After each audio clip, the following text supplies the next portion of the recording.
என்ன ப்ரோ ஃபாண்ட்லாம் பெருசாக இருக்கு? ஃபாண்ட்லாம் பெருசாக தான் ப்ரோ இருக்குது. ஆனால் இது பார்த்தீங்கன்னா என்ன பாருங்க, ஃபாண்ட்டு பெருசாக தான் இருக்கும். ஆனால் இது ஃபாண்ட்டு ஃபால்ட் இல்லை, டிஸ்பிளே ஃபால்ட்டு. அதனால் இந்த டிஸ்பிளே கட்டி ஓரம் போட்டுடலாம். ஏன்னா மாடல் மாறும், ஒரு சில பேருக்கு தெரியாது. புதுசாக நம்ம நண்பர்கள்லாம் இருக்காங்கல்ல, அவங்களுக்கு யாருக்கும் தெரியாது. இது வந்து ஃபாண்ட்டு ஃபால்ட்டு நினச்சி ஒட்டுவாங்க. ஒட்டதுக்கப்புறம் ஃபாண்ட் சைஸ் குறைக்க முடியாது. இதனாலே மொபைல் சாஃப்ட்வேர் போட்டுவாங்க. அப்படி சாஃப்ட்வேர் போட்டுமே ஃபால்ட் வந்து இருக்கும். பாருங்க,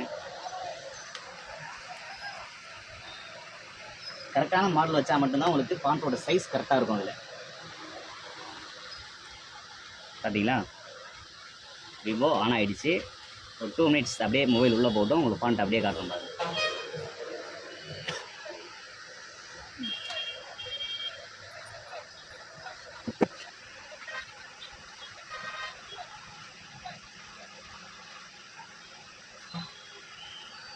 பார்த்தீங்கன்னா மொபைல் ஆன் ஆகிடுச்சு. ஃபாண்ட்டோட சைஸ் பார்த்தீங்கன்னா கரெக்டாக வந்துடுச்சு. அதனால் இது செக் பண்ணி ஒட்டுங்க. ஒரு சில பேருக்கு தெரியாது, புது நண்பர் போடுறப்ப தெரியாது, இது ஃபாண்ட்டு தான் ஃபால்ட்டு அப்படின்னு ஒட்டிடுவாங்க. ஒட்டினதுக்கப்புறம் ஒன்றுமே பண்ணாமல் போயிடும், பண்ண முடியாமல் போயிடும். பார்த்து ஒட்டுங்க. ஓகேவா?